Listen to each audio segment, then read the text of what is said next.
Today for this video, I'm going to be talking about mental health and more specifically how anxiety disorders affect your health and well-being. Anxiety is something that everyone experiences once in a while, often while under pressure or stressed out. Normally this would be an alright thing to experience because it's meant to put your body at a heightened sense of awareness so that you're more prepared for potential threats. Where anxiety becomes an issue, however, is when it's constant and it affects your ability to do everyday tasks. So how does anxiety work? There are two parts of the brain that are involved in anxiety.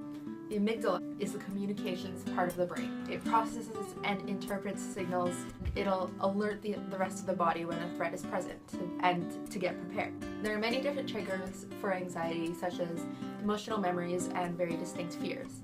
And that's where the hippocampus comes in. The hippocampus is the part of the brain that turns events into memories. This part of the brain will play a role in flashbacks and very specific anxiety triggers.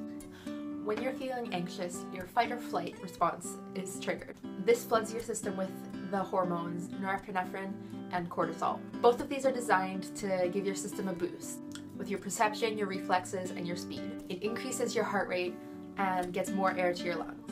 Ideally, this would all shut down when the threat is gone, and then your body would go back to normal, but not for an anxiety disorder. There are many different kinds of anxiety disorders. Generalized anxiety disorder, or GAD for short, social anxiety, panic disorder, and many others. And anxiety works differently in every single person's body. Anxiety never stops, and it affects every single thing that you do. For me personally, it makes me think that I'm constantly being threatened and pressured, and that I'm bothering people by talking to them or even being in their presence, even with my best and closest friends. It takes constant reassurance for my friends and everyone around me, which is pretty exhausting for everyone. Not only does anxiety affect your brain, but your body too. The calming skin and pounding heart of regular anxiety is nothing compared to what a panic attack is like. Panic and anxiety attacks are when your brain is constantly going, you're in danger, and it sets off an alarm to your body, much like normal anxiety. Shaking, lightheadedness, nausea, rapid temperature changes, hyperventilation, and chest pressure are just a few signs of an anxiety attack, which could last anywhere from 5 to 60 minutes. Your mental health is the first one that comes to mind. It's hard to think of anything but the negativity and what could go wrong when you're living with an anxiety disorder.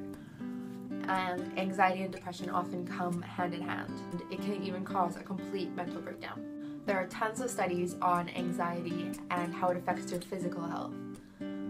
It's related to adrenaline, which on a long-term basis can turn into high blood pressure, cardiovascular issues, stress eating, and sleepless nights. Other physical symptoms include dizziness, muscle tension, numbness and tingling, and restlessness. Often, the social side of anxiety is ignored. Added stress and anxiety in your life can make it difficult to interact and unpleasant for you to interact with other people. It may make you feel out of control, isolated, and like you would rather stay in bed all day in your safe place than go out and socialize. Anxiety can be managed a few ways. Medication, different types of therapy, and dietary and lifestyle changes are just a few ways to help manage and even eliminate it completely. And that is it for today's video.